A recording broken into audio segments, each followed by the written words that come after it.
ಓಂ ಶಾಂತಿ. ಇಂದಿನ ದಿನಾಂಕ 24/11/2021. ಮಧುರ ಮಕ್ಕಳೇ, ಇಲ್ಲಿ ನೀವು ತಮ್ಮ ರಾಜ್ಯ ಪದವಿಯ ಅದೃಷ್ಟವನ್ನು ರೂಪಿಸಿಕೊಳ್ಳಲು ಬಂದಿದ್ದೀರಿ. ಎಷ್ಟು ನೆನಪಿನಲ್ಲಿರುತ್ತೀರಿ, ವಿದ್ಯೆಯ ಮೇಲೆ ಗಮನ ಕೊಡುತ್ತೀರೋ ಅಷ್ಟು ಅದೃಷ್ಟವು ಶ್ರೇಷ್ಠವಾಗುತ್ತದೆ. ಪ್ರಶ್ನೆ: ಸಂಗಮದಲ್ಲಿ ಯಾವ ಶ್ರೀಮತದ ಪಾಲನೆ ಮಾಡಿ 21 ಜನ್ಮಗಳಿಗಾಗಿ ನೀವು ತಮ್ಮ ಅದೃಷ್ಟವನ್ನು ಶ್ರೇಷ್ಠ ಮಾಡಿಕೊಳ್ಳುತ್ತೀರಿ?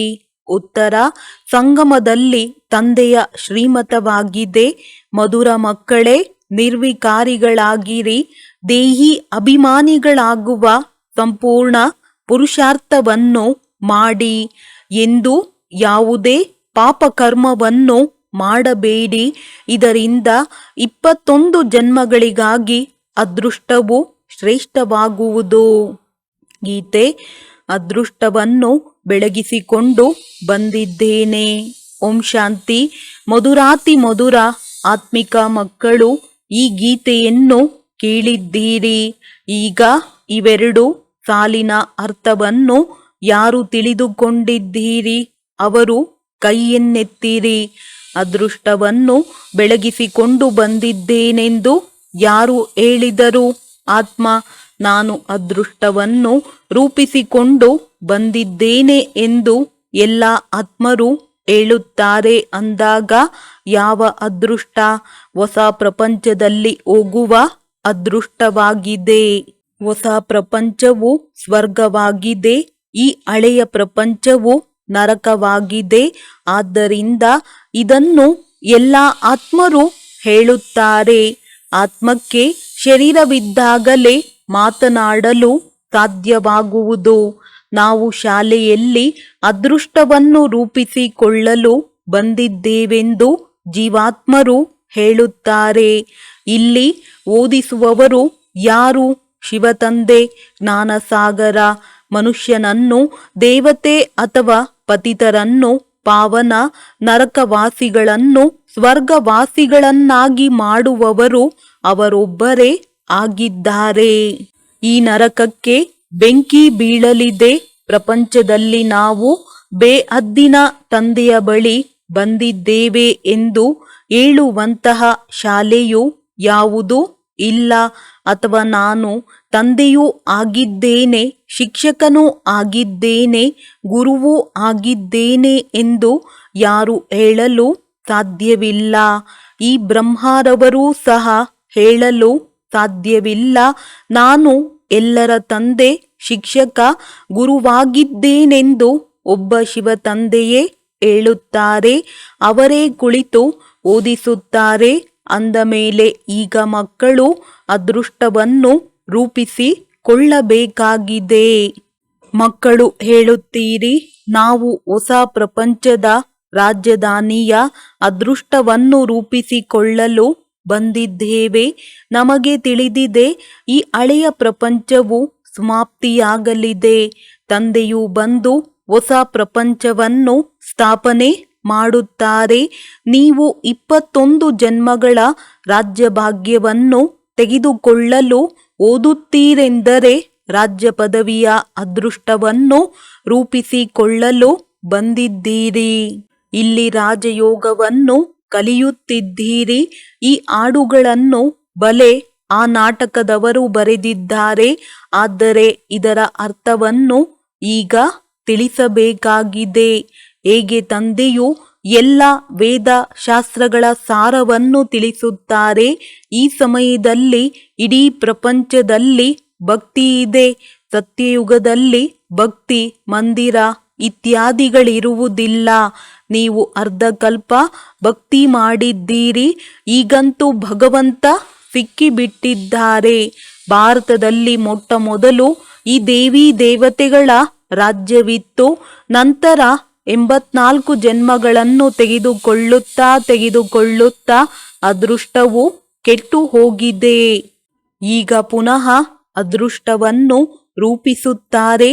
ತಂದೆಯು ಅದೃಷ್ಟವನ್ನು ರೂಪಿಸುವುದಕ್ಕಾಗಿಯೇ ಬಂದಿದ್ದಾರೆ. ಮಕ್ಕಳೇ, ನನ್ನನ್ನು ನೆನಪು ಮಾಡಿರಿ, ನೀವು ಬಹಳ ಪಾಪಾತ್ಮರಾಗಿ ಬಿಟ್ಟಿದ್ದೀರಿ ಎಂದು ಹೇಳುತ್ತಾರೆ. ಮೊಟ್ಟ ಮೊದಲು ಶಿವತಂದೆಯ ಭಕ್ತಿಯು ನಡೆಯುತ್ತದೆ.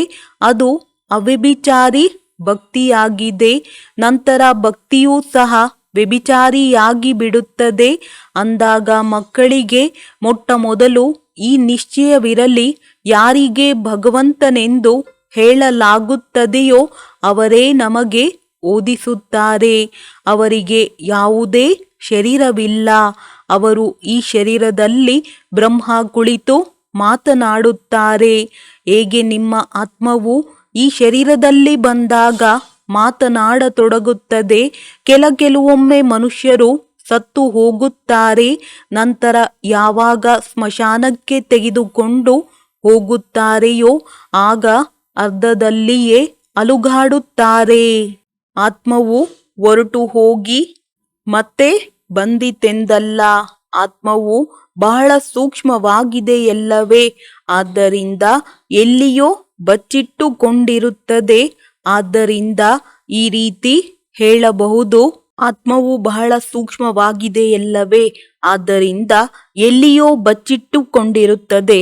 ಆದ್ದರಿಂದ ಈ ರೀತಿ ಹೇಳಬಹುದು, ಮೂರ್ಛಿತರಾಗಿ ಬಿಟ್ಟರು. ಅದು ಯಾರಿಗೂ ಅರ್ಥವಾಗಲಿಲ್ಲ. ಹೀಗೆ ಕೆಲವೊಮ್ಮೆ ಆಗಿಬಿಡುತ್ತದೆ. ಚಿತೆಯಿಂದಲೂ ಎದ್ದು ಕುಳಿತುಕೊಳ್ಳುತ್ತಾರೆ, ಮತ್ತೆ ಅವರನ್ನು ಮೇಲೆತ್ತುತ್ತಾರೆ. ಇದೇನಾಯಿತು? ಆತ್ಮವು ಶರೀರದಲ್ಲಿಯೇ ಎಲ್ಲಿಯೋ ಪಕ್ಕಕ್ಕೆ ಸರಿದಿರುತ್ತದೆ, ಮತ್ತೆ ತನ್ನ ಸ್ಥಾನಕ್ಕೆ ಬಂದು ಬಿಡುತ್ತದೆ. ಆತ್ಮವಿಲ್ಲದಿದ್ದರೆ ಶರೀರವು ಒಮ್ಮೆಲೆ ಜಡವಾಗಿ ಬಿಡುತ್ತದೆ. ಅಂದಾಗ ಆತ್ಮರ ದೇಶವು ಪರಮಧಾಮವಾಗಿದೆ. ನೀವು ತಿಳಿದುಕೊಂಡಿದ್ದೀರಿ, ನಾವು ಆ ಮನೆಯ ನಿವಾಸಿಗಳಾಗಿದ್ದೇವೆ. ಮೊಟ್ಟ ಮೊದಲು ನಾವಾತ್ಮರು ಮನೆಯಿಂದ ಸತ್ಯಯುಗದಲ್ಲಿ ಬಂದೆವು.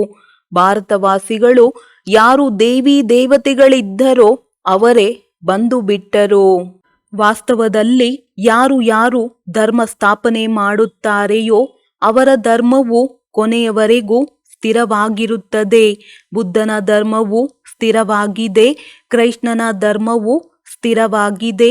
ಕೇವಲ ದೇವಿ ದೇವತಾ ಧರ್ಮದವರು ಯಾರು ರಾಜ್ಯ ಮಾಡುತ್ತಿದ್ದರೋ ಅವರ ಹೆಸರೇ ಮರೆಯಾಗಿದೆ.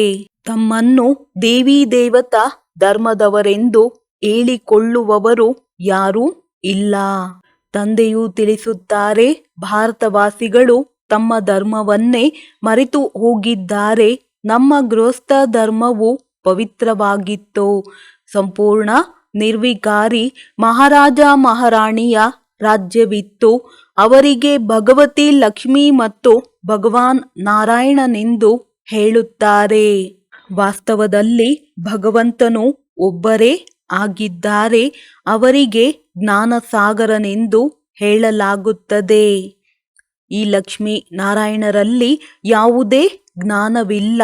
ಜ್ಞಾನಸಾಗರನು ಒಬ್ಬ ಶಿವತಂದೆಯೇ ಆಗಿದ್ದಾರೆ. ಅವರು ಕುಳಿತು ನೀವು ಮಕ್ಕಳಿಗೆ ಜ್ಞಾನವನ್ನು ಕೊಡುತ್ತಾರೆ. ನೀವೀಗ ಓದುತ್ತಿದ್ದೀರಿ. ಈ ವಿದ್ಯೆಯನ್ನು ಸತ್ಯಯುಗದಲ್ಲಿ ಮರೆತು ಹೋಗುತ್ತೀರಿ. ಈಗ ನೀವು ಪ್ರತಿಯೊಬ್ಬರೂ ತಿಳಿದುಕೊಂಡಿದ್ದೀರಿ, ನಾವಾತ್ಮರಲ್ಲಿ 84 ಜನ್ಮಗಳ ರೆಕಾರ್ಡ್ ತುಂಬಲ್ಪಟ್ಟಿದೆ. ಆತ್ಮವೇ ಈಗ ಜ್ಞಾನವನ್ನು ತೆಗೆದುಕೊಳ್ಳುತ್ತಿದೆ. ನಂತರ ಸತ್ಯಯುಗದಲ್ಲಿ ಹೋಗಿ ತನ್ನ ರಾಜ್ಯಭಾರ ಮಾಡುವುದು. ನೀವು ಹೇಳುತ್ತೀರಿ, ನಾವು 84 ಜನ್ಮಗಳ ಚಕ್ರವನ್ನು ಸುತ್ತಿದೆವು. ಈಗ ತಂದೆಯಿಂದ ನಾವು ಸ್ವರ್ಗದ ರಾಜ್ಯಭಾಗ್ಯವನ್ನು ತೆಗೆದುಕೊಳ್ಳುತ್ತಿದ್ದೇವೆ. ಪ್ರತಿಯೊಬ್ಬರೂ ಆ ತಾತನಿಂದಲೇ ಆಸ್ತಿಯನ್ನು ತೆಗೆದುಕೊಳ್ಳುತ್ತೀರಿ. ಆದರೆ ತಮ್ಮ ತಮ್ಮ ಪುರುಷಾರ್ಥದ ಅನುಸಾರ ಇದರಲ್ಲಿ ಭಾಗವನ್ನು ಹಂಚಲಾಗುವುದಿಲ್ಲ. ಲೌಕಿಕದಲ್ಲಿ ಹಂಚಲಾಗುತ್ತದೆ ಎಲ್ಲವೇ. ಬೇಅದ್ದಿನ ತಂದೆಯು ತಿಳಿಸುತ್ತಾರೆ, ನಾನು ವೈಕುಂಠ ಸ್ಥಾಪನೆ ಮಾಡುತ್ತೇನೆ. ಅದರಲ್ಲಿ ಶ್ರೇಷ್ಠ ಪದವಿಯನ್ನು ಪಡೆಯುವುದು ನಿಮ್ಮ ಪುರುಷಾರ್ಥದ ಮೇಲೆ ಆಧಾರಿತವಾಗಿದೆ.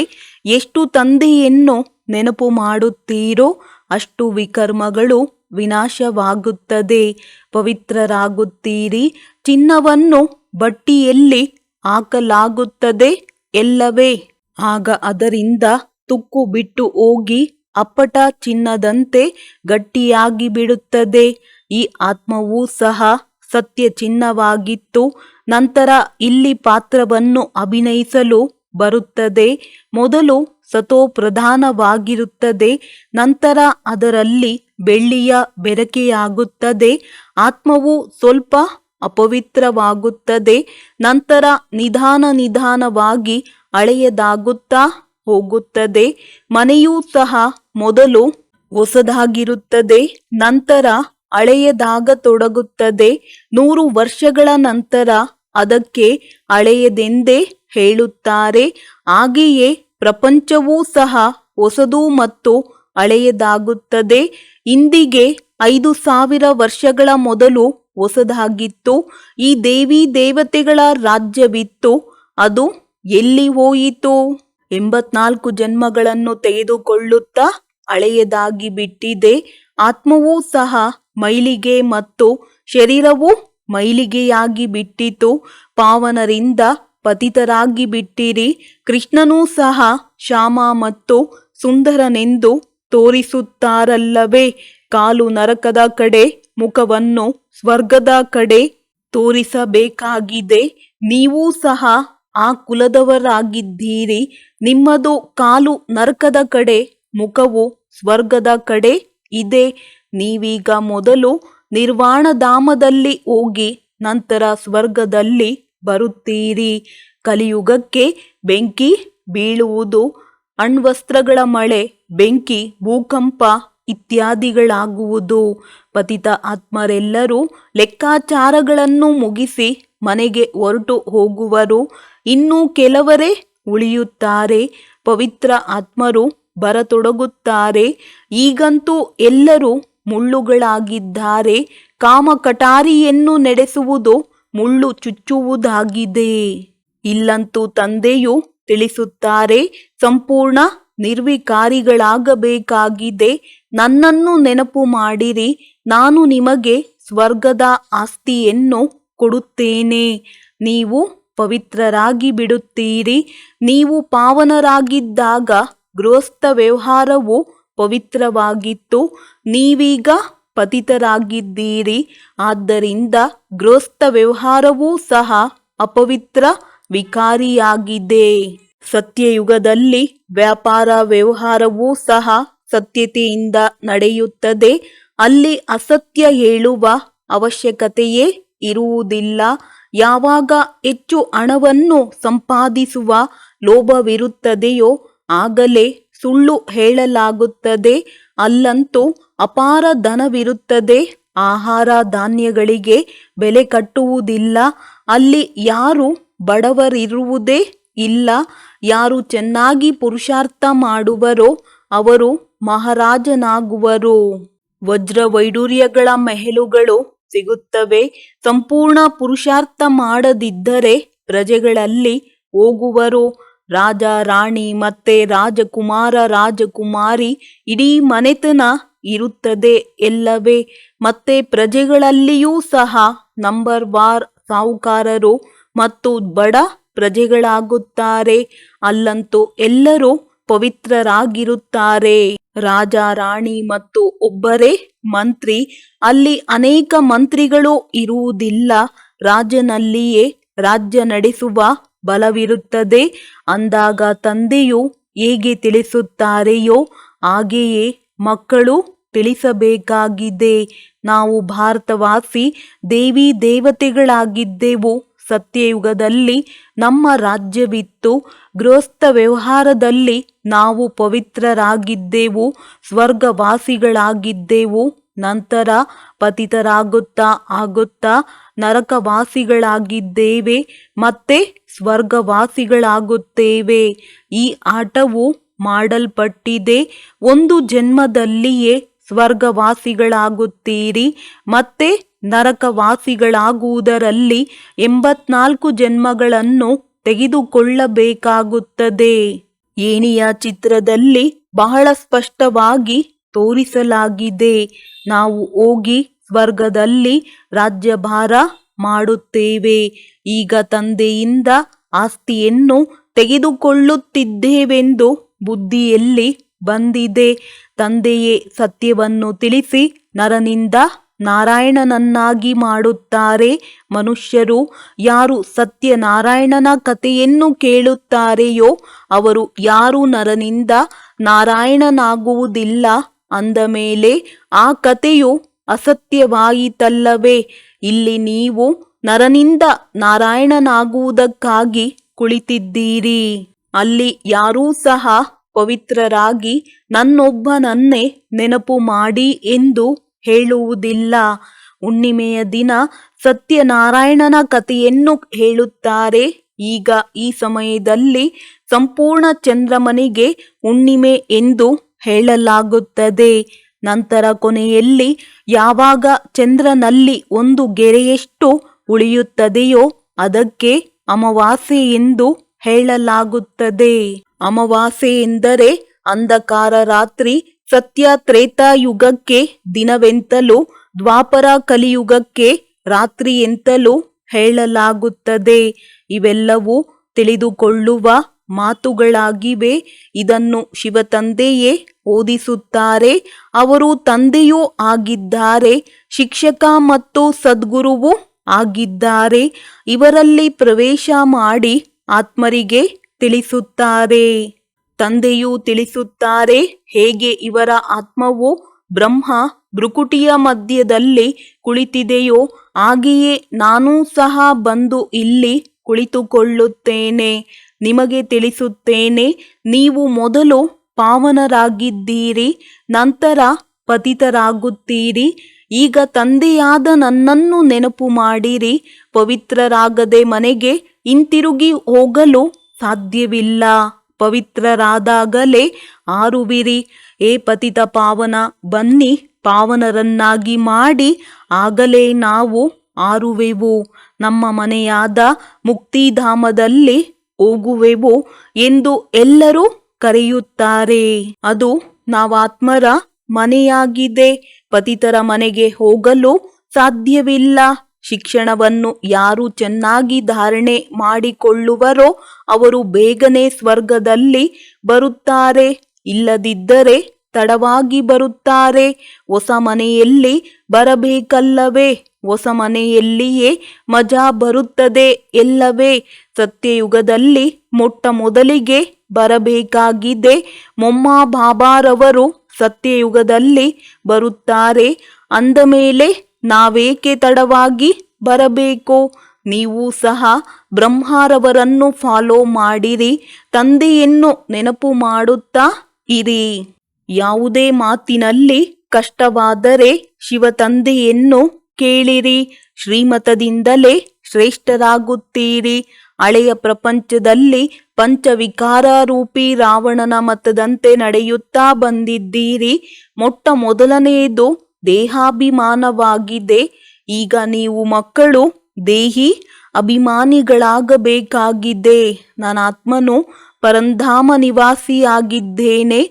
ಅದಕ್ಕೆ ಶಾಂತಿಧಾಮವೆಂದು ಹೇಳಲಾಗುತ್ತದೆ. ಇಂತಹ ಮಾತುಗಳನ್ನು ಮತ್ಯಾರೂ ತಿಳಿಸಲು ಸಾಧ್ಯವಿಲ್ಲ. ತಂದೆಯೇ ತಿಳಿಸುತ್ತಾರೆ. ನಿಮ್ಮ ಆತ್ಮವು ಈ ಕರ್ಮೇಂದ್ರಿಯಗಳಿಂದ ಕೇಳಿಸಿಕೊಳ್ಳುತ್ತದೆ. ಸತ್ಯಯುಗದಲ್ಲಿ ಎಂದೂ ಶರೀರವು ರೋಗಿಯಾಗುವುದಿಲ್ಲ. ಇಲ್ಲಂತೂ ಅಕಾಲ ಮೃತ್ಯು ಆಗಿಬಿಡುತ್ತದೆ. ಸತ್ಯಯುಗದಲ್ಲಿ ಅಂತಹ ಮಾತೇ ಇರುವುದಿಲ್ಲ. ಅದಕ್ಕೆ ಹೆವೆನ್, ಸ್ವರ್ಗ, ಪ್ಯಾರಡೈಸ್ ಎಂದು ಹೇಳಲಾಗುತ್ತದೆ. ನಂತರ ನಾವು ಚಕ್ರವನ್ನು ಸುತ್ತಿ ಪುನರ್ಜನ್ಮವನ್ನು ತೆಗೆದುಕೊಳ್ಳುತ್ತಾ 84 ಜನ್ಮಗಳನ್ನು ಪೂರ್ಣಗೊಳಿಸಿದ್ದೇವೆ. ಪುನಃ ತಂದೆಯು ಬಂದು ಮಕ್ಕಳನ್ನು ಸ್ವರ್ಗಕ್ಕೆ ಯೋಗ್ಯರನ್ನಾಗಿ ಮಾಡುತ್ತಾರೆ. ನೀವೀಗ ಹೊಸ ಪ್ರಪಂಚಕ್ಕೆ ಯೋಗ್ಯರಾಗುತ್ತಿದ್ದೀರಿ. ಈಗಂತೂ ನರಕವಾಗಿದೆ. ನೀವೀಗ ನರಕವಾಸಿಗಳಿಂದ ಸ್ವರ್ಗವಾಸಿಗಳಾಗುವ ಅದೃಷ್ಟವನ್ನು ರೂಪಿಸಿಕೊಳ್ಳಲು ಬಂದಿದ್ದೀರಿ. ನಾವು ಶಿವತಂದೆಯ ಬಳಿ ಅದೃಷ್ಟವನ್ನು ರೂಪಿಸಿಕೊಳ್ಳಲು ಬಂದಿದ್ದೇವೆ. ಕಲ್ಪಕಲ್ಪವು ಪ್ರತಿ 5000 ವರ್ಷಗಳ ನಂತರ ನಾವು ಅದೃಷ್ಟವನ್ನು ರೂಪಿಸಿಕೊಳ್ಳುತ್ತೇವೆಂದು ಹೇಳುತ್ತೀರಿ. ಈಗ ಸ್ವರ್ಗವಾಸಿಗಳಾಗುತ್ತೀರಿ. ನಂತರ ರಾವಣ ರಾಜ್ಯವು ಆರಂಭವಾಗುವುದರಿಂದ ವಿಕಾರಿಗಳಾಗಿ ಬಿಡುತ್ತೀರಿ. ಈಗ ಎಲ್ಲರೂ ವಿಕಾರಿ ಪತಿತರಾಗಿದ್ದಾರೆ. ಆದ್ದರಿಂದ ತಂದೆಯು ಬಂದು ಹೊಸ ಪ್ರಪಂಚವನ್ನು ಸ್ಥಾಪನೆ ಮಾಡುತ್ತಾರೆ. ಹೊಸ ಪ್ರಪಂಚದಲ್ಲಿ ಕೇವಲ ನೀವು ಮಕ್ಕಳೇ ಇರುತ್ತೀರಿ. ಉಳಿದೆಲ್ಲರೂ ಶಾಂತಿಧಾಮಕ್ಕೆ ಹೊರಟು ಹೋಗುತ್ತಾರೆ. ಮೇಲೆ ಆತ್ಮಗಳ ವೃಕ್ಷವಿದೆ. ನಂತರ ತಮ್ಮ ತಮ್ಮ ಸಮಯದಲ್ಲಿ ಅಲ್ಲಿಂದ ಬರುತ್ತೇವೆ. ಯಾವಾಗ ನಮ್ಮ ರಾಜ್ಯವಿರುವುದೋ ಅಲ್ಲಿ ಮತ್ಯಾವ ಧರ್ಮದವರು ಇರುವುದಿಲ್ಲ. ದ್ವಾಪರದಲ್ಲಿ ರಾವಣ ರಾಜ್ಯವು ಆರಂಭವಾಗುತ್ತದೆ. ಇದೆಲ್ಲ ಮಾತುಗಳನ್ನು ಚೆನ್ನಾಗಿ ಧಾರಣೆ ಮಾಡಿಕೊಳ್ಳಬೇಕಾಗಿದೆ. ಇಲ್ಲಿ ನರಕವಾಸಿಗಳಿಂದ ಸ್ವರ್ಗವಾಸಿಗಳಾಗಬೇಕಾಗಿದೆ. ನರಕವಾಸಿ ಮನುಷ್ಯರನ್ನು ಅಸುರರೆಂತಲೂ ಸ್ವರ್ಗವಾಸಿ ಮನುಷ್ಯರನ್ನು ದೇವತೆಗಳೆಂತಲೂ ಹೇಳುತ್ತಾರೆ. ಈಗ ಎಲ್ಲರೂ ಆಸುರಿ ಸ್ವಭಾವದವರಾಗಿದ್ದಾರೆ. ಈಗ ತಂದೆಯು ಕುಳಿತು ಪುರುಷಾರ್ಥ ಮಾಡಿಸುತ್ತಾರೆ. ತಂದೆಯು ಹೇಳುತ್ತಾರೆ, ಪವಿತ್ರರಾಗಿರಿ. ಪ್ರತಿಯೊಂದು ಮಾತಿನಲ್ಲಿ ಕೇಳುತ್ತಾ ಇರಿ. ಬಾಬಾ, ವ್ಯಾಪಾರದಲ್ಲಿ ಸುಳ್ಳು ಹೇಳಬೇಕಾಗುತ್ತದೆ ಎಂದು ಕೆಲವರು ಹೇಳುತ್ತಾರೆ. ಸುಳ್ಳು ಹೇಳುವುದರಿಂದ ಸ್ವಲ್ಪ ಪಾಪವಾಗುವುದು. ಅದು ಮತ್ತೆ ತಂದೆಯನ್ನು ನೆನಪು ಮಾಡುತ್ತಾ ಇದ್ದರೆ ಪಾಪವು ಕಳೆಯುತ್ತಾ ಹೋಗುತ್ತದೆ. ಈಗಿನ ಪ್ರಪಂಚದಲ್ಲಿ ಎಲ್ಲರೂ ಪಾಪ ಮಾಡುತ್ತಾ ಇರುತ್ತಾರೆ. ಎಷ್ಟೊಂದು ಲಂಚವನ್ನು ತಿನ್ನುತ್ತಿರುತ್ತಾರೆ. ಈ ಪ್ರದರ್ಶನಿ ಚಿತ್ರಗಳು ನಕ್ಷೆಗಳಾಗಿವೆ. ಇಂತಹ ನಕ್ಷೆಗಳು ಎಲ್ಲಿಯೂ ಇಲ್ಲ. ಒಂದು ವೇಳೆ ಯಾರಾದರೂ ನೋಡಿ ಕಾಪಿ ಮಾಡಬಹುದು, ಆದರೆ ಅದರ ಅರ್ಥವನ್ನು ತಿಳಿದುಕೊಳ್ಳಲು ಸಾಧ್ಯವಿಲ್ಲ. ಪ್ರದರ್ಶನಿ ಮೇಳಗಳಲ್ಲಿ ಅನೇಕರು ಬರುತ್ತಾರೆ. ಆಗ ಹೇಳಲಾಗುತ್ತದೆ, 7 ದಿನಗಳ ಕಾಲ ತಿಳಿದುಕೊಳ್ಳಲು ಬನ್ನಿರಿ. ಅದರಿಂದ ನೀವು ಸ್ವರ್ಗವಾಸಿಗಳಾಗಲು ಯೋಗ್ಯರಾಗಿ ಬಿಡುತ್ತೀರಿ. ಈಗ ನರಕವಾಸಿಗಳಾಗಿದ್ದೀರಿ. ಏಣಿ ಚಿತ್ರದಲ್ಲಿ ನೋಡಿ ಎಷ್ಟು ಸ್ಪಷ್ಟವಾಗಿದೆ. ಇದು ಪತಿತ ಪ್ರಪಂಚವಾಗಿದೆ. ಪಾವನ ಪ್ರಪಂಚವು ಮೇಲ್ಭಾಗದಲ್ಲಿದೆ. ಈಗ ನೀವು ಮಕ್ಕಳು ಶಿವ ತಂದೆಯೊಂದಿಗೆ, ಬಾಬಾ, ನಾವು ನರಕವಾಸಿಗಳಿಂದ ಸ್ವರ್ಗವಾಸಿಗಳು ಅವಶ್ಯವಾಗಿ ಆಗುತ್ತೇವೆಂದು ಪ್ರತಿಜ್ಞೆ ಮಾಡುತ್ತೀರಿ. ನೀವೀಗ ಶಿವಾಲಯದಲ್ಲಿ ಹೋಗಲು ತಯಾರಾಗುತ್ತಿದ್ದೀರಿ. ಆದ್ದರಿಂದ ವಿಕಾರದಲ್ಲಿ ಎಂದೂ ಹೋಗಬಾರದು. ಮಾಯೆಯ ಬಿರುಗಾಳಿಗಳು ಬಹಳ ಬರುತ್ತವೆ. ಆದರೆ ಪತಿತರಾಗಬಾರದು. ಪತಿತರಾಗುವುದರಿಂದ ದೊಡ್ಡ ತಪ್ಪಾಗಿ ಬಿಡುವುದು. ಮತ್ತೆ ಧರ್ಮರಾಜನ ಬಳಿ ಬಹಳ ಶಿಕ್ಷೆಯನ್ನು ಅನುಭವಿಸಬೇಕಾಗುವುದು. ಒಳ್ಳೆಯದು. ಮಧುರಾತಿ ಮಧುರ ಅಗಲಿ ಹೋಗಿ ಮರಳಿ ಸಿಕ್ಕಿರುವ ಮಕ್ಕಳ ಪ್ರತಿ ಮಾತಾಪಿತಾ ಬಾಪ್ ದಾದಾರವರ ನೆನಪು, ಪ್ರೀತಿ ಹಾಗೂ ಸುಪ್ರಭಾತ.